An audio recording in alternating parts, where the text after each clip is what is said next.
আসসালামু আলাইকুম। আজকের ক্লাসে আমরা আইএলস রিডিং এর ম্যাচিং প্যারাগ্রাফ ইনফরমেশন নিয়ে আলোচনা করব। আমরা কিন্তু এরই মধ্যে গত একটা ক্লাসে শিখে ফেলেছিলাম যে কিভাবে প্যারাগ্রাফ হেডিং টাইপের প্রশ্নগুলো সলভ করতে হয়। এই যে প্যারাগ্রাফ ইনফরমেশন কোয়েশ্চেনগুলো আছে সেগুলো কিন্তু ফলো করার বা সেগুলো কিন্তু সলভ করার নিয়মও খানিকটা সেমই। আমাদেরকে প্যারাগ্রাফ হেডিংয়ে বলা হতো যে অনেকগুলো হেডিং দেওয়া আছে, তোমরা নির্ণয় করো যে কোন হেডিংটা কোন প্যারাগ্রাফের হেডিং হতে পারে, সেটা আমাদেরকে ডিসাইড করতে বলা হতো। প্যারাগ্রাফ ইনফরমেশনেও খানিকটা সেম জিনিসই আমাদেরকে করতে হয়, কিন্তু আমাদেরকে হেডিংয়ের পরিবর্তে কিছু তথ্য দেওয়া হয়ে থাকে এবং আমাদেরকে যাচাই করতে বলা হয় যে এই তথ্যগুলো কোন প্যারাগ্রাফে আছে সেটা নির্ণয় করতে। সো আমরা বেশি দেরি না করে আমরা আমাদের স্ক্রিনে কিন্তু এই টিপস অ্যান্ড টেকনিক্সগুলো আস্তে আস্তে দেখতে পাচ্ছি। আমরা আজকের ক্লাসে মূলত প্যারাগ্রাফ ইনফরমেশন কিভাবে সলভ করতে হয় এটার টিপস অ্যান্ড টেকনিক্স শিখবো এবং আমরা কিভাবে সহজেই একটি রিয়েল লাইফ কোয়েশ্চেন সলভ করতে পারি সেটাও কিন্তু আমরা আজকে সলভ করে দেখব। আপনারা একদম প্রথমেই আপনাদের স্ক্রিনে দেখতে পাচ্ছেন যে প্যারাগ্রাফ হেডিং এবং ম্যাচিং প্যারাগ্রাফ ইনফরমেশন অনেকটা একই টাইপেরই প্রশ্ন। আমি কিন্তু একটু আগেও আপনাদেরকে এটাই বলেছি যে খানিকটা সলভ করার নিয়মও কিন্তু সেমই হয় দুটোর ক্ষেত্রেই।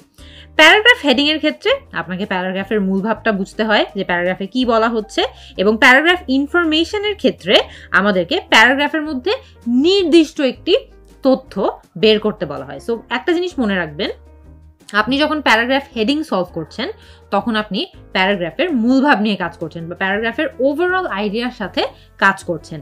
আর যখন আপনি প্যারাগ্রাফ ইনফরমেশন ম্যাচ করার চেষ্টা করছেন তখন আপনি মূলত প্যারাগ্রাফের মধ্যে একদম নির্দিষ্ট একটা তথ্য খুঁজছেন এবং দেখার চেষ্টা করছেন যে ওই তথ্যটা কোন আপনাকে যেই কোয়েশ্চেনে প্যারাগ্রাফ ইনফরমেশন বলা হয়েছে ওটার সাথে মিলে যায় নাকি। এই দুটা টেকনিক আপনাদের মাথায় মনে রাখতে হবে। আমরা এবার আমাদের স্ক্রিনে কিন্তু বেশ কিছু স্ট্র্যাটেজি দেখতে পাচ্ছি। আমরা একটা একটা করে প্রত্যেকটা স্ট্র্যাটেজি নিয়েই আলোচনা করব। একদম প্রথমে আপনি দেখতে পাচ্ছেন যে প্রথম স্ট্র্যাটেজি হলো যে প্রথমেই আমাদেরকে জেনারেল আন্ডারস্ট্যান্ডিং এর জন্য টেক্সটটা পড়ে ফেলতে হবে। আমরা কিন্তু যেই টেক্সট অ্যাটেম্প্ট করছি বা যেই টেক্সট থেকে প্যারাগ্রাফ ইনফরমেশন সলভ করার চেষ্টা করছি সেই টেক্সটটা আমাদেরকে একদম প্রথমেই জেনারেল আন্ডারস্ট্যান্ডিং এর জন্য বা ওভারঅল টেক্সটটাতে কি বলা হয়েছে সেটা বোঝার জন্য পড়ে নিতে হবে। দ্বিতীয়ত যে প্রশ্নগুলো বা যে স্টেটমেন্টগুলো আছে, আপনাদেরকে তো প্রশ্নের মধ্যে কিছু ইনফরমেশন দেওয়া হয়েছে এবং সেই ইনফরমেশনটাই প্রশ্নের সাথে মিলাতে বলা হয়েছে বা প্যাসেজের সাথে মিলাতে বলা হয়েছে। এই যে স্টেটমেন্টগুলো রয়েছে এই স্টেটমেন্টগুলো একদম মনোযোগ দিয়ে পড়বেন এবং প্রশ্নের মধ্যে যে কিওয়ার্ডগুলো আছে, যে ফ্রেজগুলো আছে, এই যে আমি যেমন কিওয়ার্ডটাকে দাগালাম কারণ কিওয়ার্ড কিন্তু এই স্টেটমেন্টের একটা কিওয়ার্ড হিসেবে কাজ করছে। যে মেইন আইডিয়াটা আপনাকে বুঝতে যেই শব্দগুলো বা যেই বাক্যগুলো বা বাক্যাংশগুলো সাহায্য করছে সেগুলোকেই আমরা সাধারণত কিওয়ার্ড বলে থাকি, এবং আপনি যখন টেক্সটটা পড়ছেন আপনি তখন চেষ্টা করবেন এই কিওয়ার্ডগুলোকে দাগিয়ে ফেলতে বা এই ফ্রেজগুলোকে আইডেন্টিফাই করে খুঁজে বের করে দাগিয়ে ফেলতে। আরেকটা জিনিস আপনাদেরকে মনে রাখতে হবে, এইখানে যে সিনোনিম এবং সিনোনিম বা ধরেন প্যারাফ্রেজ যেগুলো রয়েছে, আপনি যখন প্রশ্নে একটা স্টেটমেন্ট পড়বেন আপনার প্যাসেজে কিন্তু হুবহু যে সেই স্টেটমেন্টটাই দেয়া হবে এটা কিন্তু জরুরি না। আপনি যেই স্টেটমেন্টটা পড়বেন সেটার সিনোনিম বা সেটার প্যারাফ্রেজ কি হতে পারে সেটার কথাও একটু ভেবে নিন, কারণ প্যাসেজে কিন্তু এটা লাইকলি বা এটা হতেই পারে যে আপনাকে সেই সিনোনিমগুলো ফেস করতে হবে বা সেই প্যারাফ্রেজগুলো ফেস করতে হবে। প্রশ্নে যে স্টেটমেন্টটি রয়েছে, প্রশ্নের স্টেটমেন্টটি কোন টেক্সট প্যারাগ্রাফে, মানে আপনাকে যেটা নির্ণয় করতে হবে যে আপনাকে প্রশ্নে যেই টেক্সটটা দেওয়া হয়েছে সেটা কোন প্যারাগ্রাফে আছে সেটা আপনাকে খুঁজে বের করতে হবে বা সেটাকে আপনার লোকেট করতে হবে। বেশিরভাগ সময়ই দেখা যায় যে প্রশ্নের স্টেটমেন্টগুলো হুবহু টেক্সটের মতো থাকে না।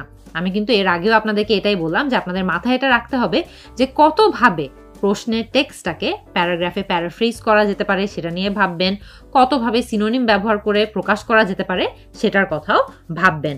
সো এই যে আপনি যেই স্টেটমেন্টটা খুঁজছেন ওই স্টেটমেন্টটা কিন্তু হুবহু আপনার প্রশ্নের স্টেটমেন্টের মতো নাও হতে পারে। সো সেটা আপনাকে আইডেন্টিফাই করতে হবে, খুঁজে বের করতে হবে, লোকেট করে সেটাকে আন্ডারলাইন করে মার্ক করে রাখবেন যাতে পরবর্তীতে আবার সেখানে ফিরে এসে আবারও পুরো জিনিসটা কনফার্ম করতে পারেন।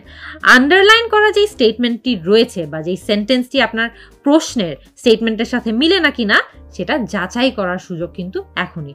আপনি যে প্যাসেজে বা আপনি যেই এসেতে যেই প্যারাগ্রাফটা বা যেই লাইনটা আপনি আন্ডারলাইন করেছেন সেই লাইনটা আপনার প্রশ্নের স্টেটমেন্টের সাথে মিলছে নাকি সেটা আপনার এই স্টেজে এসে যাচাই করতে হবে প্রত্যেকটি প্রশ্নের জন্য। তারপরে আমরা এই যে 2, 3 এবং 4 যে স্টেপগুলো রয়েছে সেই স্টেপগুলোকে আবারও রিপিট করব আমাদের পরবর্তী সকল প্রশ্নের জন্য। আমরা আরেকটু এগিয়ে যাই। আপনাদের সামনে এখানে কিছু কুইক টিপস রয়েছে, দ্রুত কিছু টিপস নিয়ে আমরা আলোচনা করে ফেলবো। একদম প্রথমে এই আইটেমটি পারলে শেষে উত্তর করুন, কারণ দেখা যাবে যে প্রথম দিকের সবগুলো প্রশ্ন জবাব দেওয়ার জন্য আপনার প্যাসেজটা বেশ কয়েকবার অলরেডি পড়া হয়ে যাবে, প্যাসেজের সম্পর্কে আপনার মোটামুটি একটা ধারণা হয়ে যাবে। সো এই যে ধারণাটা আপনি বিল্ড করবেন ওভার টাইম, এটা আপনাকে এই জাতীয় প্রশ্ন, এই যে প্যারাগ্রাফ ইনফরমেশন টাইপ প্রশ্নগুলোকে সলভ করতে আরো হেল্প করবে। সো পারলে যদি সম্ভব হয় এটাকে আপনারা লাস্টে অ্যাটেম্প্ট করতে পারেন। এরপরে দেখবেন যে প্রশ্নে নাম অথবা কোনো জায়গার নাম অথবা কোনো নাম্বার রয়েছে নাকি, যদি থেকে থাকে তাহলে কিন্তু এটা আপনি আরো সহজে প্যাসেজে আইডেন্টিফাই করবেন। যদি কারো নাম থাকে, কোনো জায়গার নাম থাকে, কোনো নাম্বার থাকে, এটা সহজেই প্যাসেজে খুঁজে বের করা যাবে। সেটা আইডেন্টিফাই করবেন এবং আইডেন্টিফাই করে তারপরে আনসারটা নির্ণয় করবেন। সিনোনিম বা প্যারাফ্রেজ সম্পর্কে খুবই সচেতন থাকবেন, কারণ এটা আমি আপনাদেরকে একটু আগেই বললাম, আপনাদেরকে প্রশ্নে যেভাবে কোয়েশ্চেনটা করা হয়েছে বা স্টেটমেন্টগুলো দেওয়া হয়েছে এটা নেসেসারি না যে প্যাসেজে হুবহু সেভাবেই স্টেটমেন্টগুলো আসবে। প্যাসেজে কিন্তু সেটা প্যারাফ্রেজ আকারেও আসতে পারে, সেটা সিনোনিম আকারেও আসতে পারে। সেটা নিয়ে আপনি একটু সচেতন থাকার চেষ্টা করবেন। যেমন আমরা এখানে একটা এক্সাম্পল দিয়ে রেখেছি, প্রশ্নে যদি আপনাদেরকে 34% বলা হয়ে থাকে, মনে করেন 34% অফ সামথিং, কিছু একটা আপনাকে প্রশ্নে বলা হলো, সেটা কিন্তু টেক্সটে জাস্ট ওভার আ থার্ড এভাবে বলা যেতে পারে, এটা কিন্তু অসম্ভব না। অ্যাবাউট আ থার্ড এভাবেও কিন্তু বলা যেতে পারে। এটা বলতেই কিন্তু আমরা প্যারাফ্রেজ মিন করছি, এবং প্রশ্নে কিন্তু অনেক সময় প্রশ্নে যেভাবে আপনাকে স্টেটমেন্ট বলা হয় সেটা প্যাসেজে গিয়ে প্যারাফ্রেজ করা হতে পারে। তো সেটা নিয়ে আপনাদের সাবধান থাকতে হবে। এখন আমরা আমাদের স্ক্রিনে আমাদের যে প্যাসেজটা আমরা আজকে অ্যাটেম্প্ট করে দেখব সেই প্যাসেজটা দেখতে পাচ্ছি। একটু দ্রুত আমরা পড়ে এটার ধারণাটা বা মূল ভাবটা একটু বোঝার চেষ্টা করি। Amundsen's expedition to the South Pole, এটা হচ্ছে আমাদের আজকের প্যাসেজের টপিক। মানে এখানে কেউ একজন সাউথ পোলে গিয়েছিল, সাউথ পোলকে এক্সপ্লোর করতে বা সাউথ পোলে কোনো একটা মিশন ক্যারি আউট করতে সে সাউথ পোলে গিয়েছে। আমরা টাইটেলটা পড়েই বুঝে যেতে পারছি যে এখানে সাউথ পোলে যাওয়া নিয়ে কথা হচ্ছে। আমরা প্যারাগ্রাফ এটা একদম প্রথম যেই প্যারাগ্রাফটা রয়েছে সেটা নিয়ে একটু কথা বলে দেখি। খেয়াল করে দেখবেন, Amundsen's expedition to the South Pole, এখানে কি বলা হয়েছে? The first expedition to reach the geographic South Pole was led by the Norwegian explorer Roald Amundsen। যে একদম প্রথম যে এক্সপেডিশনটা সাউথ পোলে হয়েছিল সেটা নরওয়েজিয়ার একজন এক্সপ্লোরার রোয়াল্ড অ্যামানসেন কন্ডাক্ট করেছিলেন বা তিনি যে গিয়েছিলেন। He and 4 others arrived at the pole on 14th December 1911। তিনি এবং তার সঙ্গে আরো 4 জন মিলে তারা পোলে এসেছিলেন 1911 মানে 1911 সালের 14 ডিসেম্বরে। 5 weeks ahead of a British party led by Robert Falcon Scott, মানে তারা ব্রিটিশ একটা পার্টি আসছিল সেম মিশনে, যেটা রবার্ট ফ্যালকন স্কট নামের একজন ব্যক্তি লিড করছিলেন। তাদের 5 সপ্তাহ আগে রোয়াল্ড অ্যামানসেনের টিমটা চলে এসেছিল অ্যাজ পার্ট অফ দ্য টেরা নোভা এক্সপেডিশন। ব্রিটিশ পার্টিটা যে এক্সপেডিশনে এসেছিলেন সেই এক্সপেডিশনটার পুরো নাম ছিল হচ্ছে টেরা Nova expedition. Amundsen and his team returned safely to their base and later learned that Scott and his 4 companions had died on their return journey.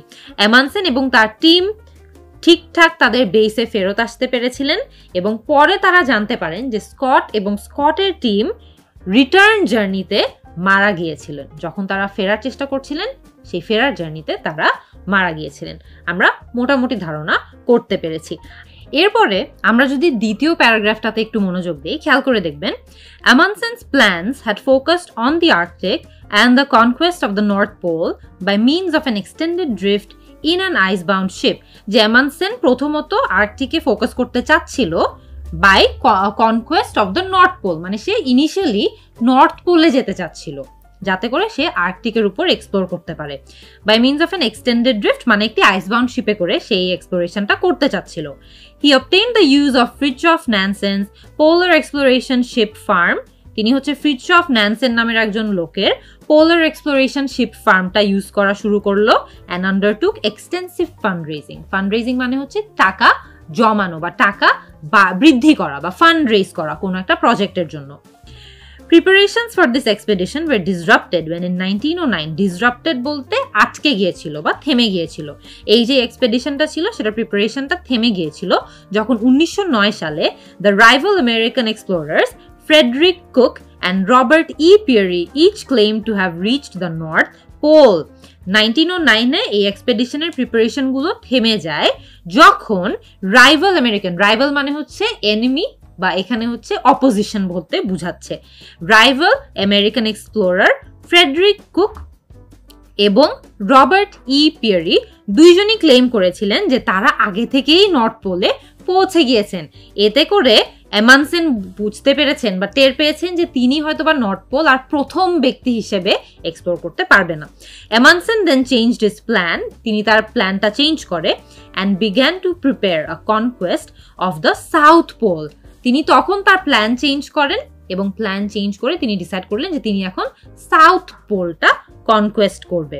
আচ্ছা, uncertain of the extent to which the public and his backers would support him, তিনি অনিশ্চিত ছিলেন যে জনতা এবং তার যে supporter আছে তারা তাকে কতটুকু সাপোর্ট করবেন। he kept this revised objective secret, উনি অনিশ্চিত ছিলেন দেখেই এই পুরো অবজেক্টিভটাকে তিনি বা এই প্ল্যানটাকে তিনি গোপন রাখলেন। when he set out in June 1910, তিনি জুন 1910 সালে সেট আউট করে, even most of his crew believe they were embarking on an Arctic drift, মানে তারা যখন প্রথমেই 1910-এ স্টার্ট আউট করে তার পুরো ক্রুও পুরোপুরি জানতো না যে তারা আসলে কোথায় যাচ্ছে। তারা ভাবছে তারা নর্থ পোলে যাচ্ছে, কিন্তু আসলে অ্যামানসেন তাদেরকে নিয়ে যাচ্ছে হলো সাউথ পোলে, সেটা নিয়ে তার ক্রুও জানতো না। আমরা পরবর্তী যেই প্যারাগ্রাফটা আছে সেটা একটু দেখি। The expedition's success was widely applauded. এই পুরো এক্সপেডিশনের যে সাকসেসটা আছে সেটাকে সবাই অনেক অ্যাপ্লড করেছে বা অনেক প্রেইজ করেছে। The story of Scott's heroic failure overshadowed its achievement in the United Kingdom. মানে স্কটের যে হিরোইক ফেলিয়ার ছিল সেটা overshadowed its achievement, মানে তার অ্যাচিভমেন্টটা বা এই যে এক্সপেডিশনটা সাকসেসফুল হয়েছে সেটার পুরো ইম্প্যাক্টটাকে কিছুটা একটু কমিয়ে এনেছিল বা সেটা নিয়ে মানুষজনের মধ্যে যে এক্সাইটমেন্টটা ছিল সেটাকে একটু কমিয়ে এনেছিল। Unable to accept that a Norwegian had been the first person to set foot in the South Pole but not in the rest of the world, মানে হলো যে ইউনাইটেড কিংডমেই এটার ইম্পর্টেন্সটা একটু কমে গিয়েছিল, কারণ ওরা আসলে মেনে নিতে পারছিল না যে সাউথ পোলে পাড়ি দেওয়ার মতো প্রথম ব্যক্তি একজন নরওয়েজিয়ান ছিলেন, কিন্তু রেস্ট অফ দ্য ওয়ার্ল্ডে এটা খুবই ভালোভাবেই নেওয়া হয়েছিল। Amundsen's decision to keep his true plans secret until the last moment was criticized by some. অনেকেই এটাকে একটু ক্রিটিসাইজ করেছিলেন যে অ্যামানসেন কেন লাস্ট মুহূর্ত পর্যন্ত এই পুরো প্ল্যানটাকে গোপন রেখেছেন। Recent polar historians have more fully recognized the skill and courage of Amundsen's party. Recent মানে আজকালকার যারা হিস্টোরিয়ান রয়েছে তারা অবশ্যই এর উল্টোটাই মনে করে, তারা খুবই অ্যাপ্রিসিয়েট করেছে যে অ্যামানসেন এবং তার পার্টি মিলে যে স্কিলটা বা যে দক্ষতা যে সাহসটা দেখিয়েছে সেটাকে। The permanent scientific base at the pole bears his name together with that of Scott, মানে যে পার্মানেন্ট সায়েন্টিফিক বেসটা রয়েছে যেটা পোলের নিচে আছে সেখানে অ্যামানসেনের নামও রয়েছে এবং স্কটের নামও রয়েছে। আমরা এবার যেটা করব প্রশ্নগুলো একটু করে দেখে নিব। এখানে প্রত্যেকটা প্রশ্নই কিন্তু আপনাদের স্ক্রিনে রয়েছে, একটা একটা করে আসছে, খেয়াল করে দেখবেন 1 থেকে 5 পর্যন্ত আমাদের প্রশ্ন রয়েছে। আমরা এখন কি জিজ্ঞেস করছে আমাদেরকে সেটা বের করার চেষ্টা করব। In which paragraph A to C is the following information found.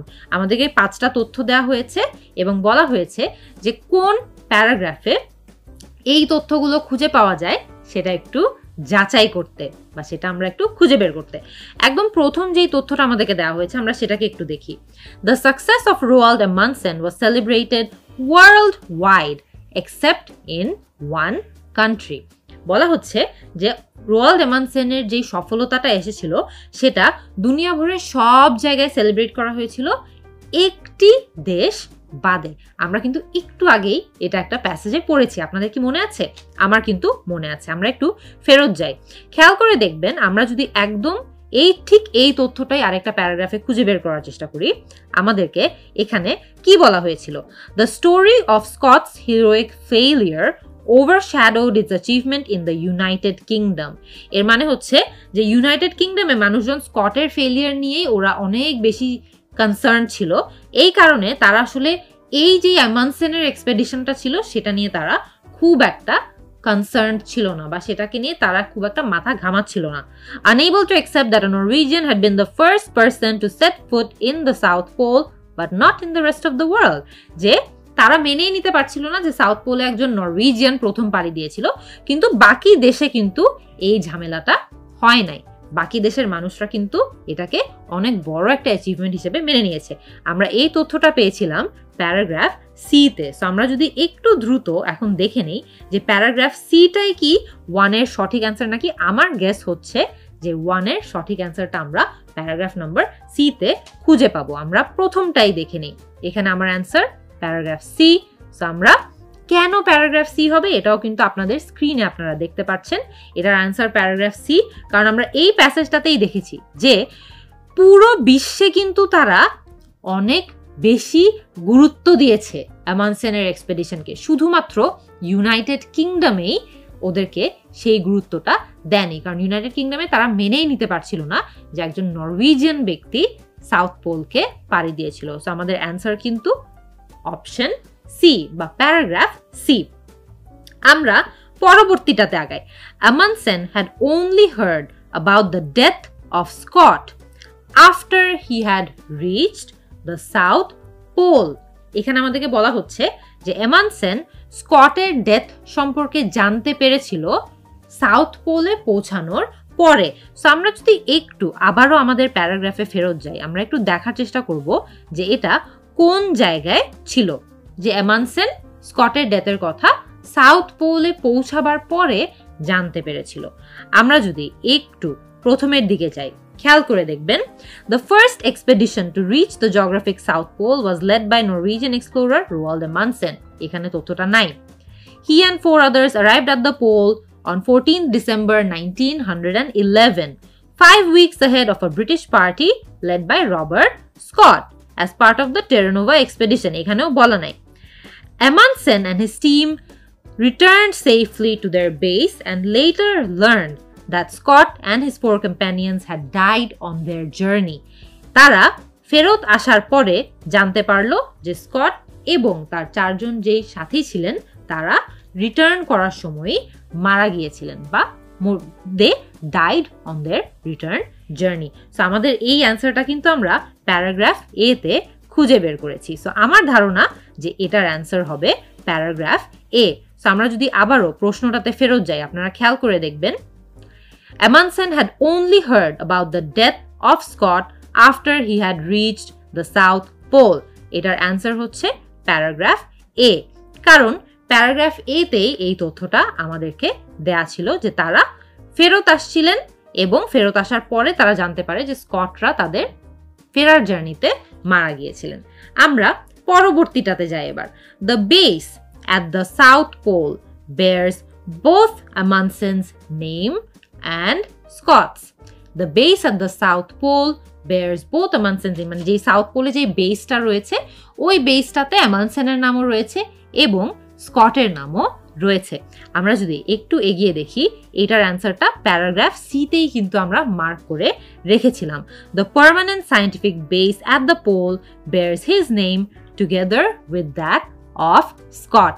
কারণ আমরা প্যারাগ্রাফ সিতে একদম লাস্টেই দেখেছিলাম যে অ্যামানসেন এই যে সায়েন্টিফিক বেসটা রয়েছে সাউথ পোলে, সেই সাউথ পোলের বেসটাতে স্কটের সাথে সাথে এমানসেনের নামও রয়েছে। সো এখানে অ্যান্সার হবে অপশন সি। আরেকটু এগিয়ে দেখি, Amundsen had originally planned an expedition to the North Pole. এটাও কিন্তু আমরা পড়েছিলাম যে এমানসেন শুরুতে নর্থ পোলে যেতে চাচ্ছিলেন, কিন্তু তারপর যখন তিনি দেখলেন যে নর্থ পোলে অলরেডি কেউ পাড়ি দিয়ে দিয়েছে এবং তিনি প্রথম ব্যক্তি হবে না নর্থ পোলে পাড়ি দেওয়ার জন্য, তখন তিনি তার প্ল্যান চেঞ্জ করে সাউথ পোলে যাওয়ার কথা ভেবে নিলেন। সো সাউথ পোলে যাওয়ার কথা প্ল্যানটা চেঞ্জ করে ফেললো যে সে এখন সাউথ পোলে যাবে। এই তথ্যটা আমরা কোন জায়গায় পেয়েছিলাম সেটা একটু খুঁজে দেখি। Amundsen's plans had focused on the Arctic and the conquest of the North Pole by means of an extended drift in an icebound ship. এটা প্যারাগ্রাফ বি তে প্রথম লাইনেই আমরা দেখতে পেরেছিলাম যে এমানসেন প্রথমত নর্থ পোলে যাওয়ার প্ল্যান করেছিল একটি আইসবাউন্ড শিপে করে, কিন্তু যখন এই যে preparations for this expedition were disrupted, মানে চেঞ্জ করা হয় বা একটু থেমে যায়, যখন 1909 সালে rival American explorer Frederick Cook, মানে তার opposition American explorer Frederick Cook এবং রবার্ট পিয়ারি দুইজনই ক্লেম করেছিলেন যে তারা নর্থ পোলে অলরেডি চলে গিয়েছে। তখন এমানসেন বুঝতে পারলো যে আচ্ছা, এখানে গেলে তো হবে না, কারণ এখানে অলরেডি অন্য দুইজন ব্যক্তি চলে গেছেন। তখন তিনি প্ল্যান চেঞ্জ করে নর্থ পোলে যাওয়ার সিদ্ধান্ত নেয়। এটা আমরা প্যারাগ্রাফ বি তে খুঁজে পেয়েছিলাম। আমরা আমাদের লাস্ট প্রশ্নটা দেখে নেই। লাস্ট প্রশ্নে আমাদেরকে কি বলা হয়েছে?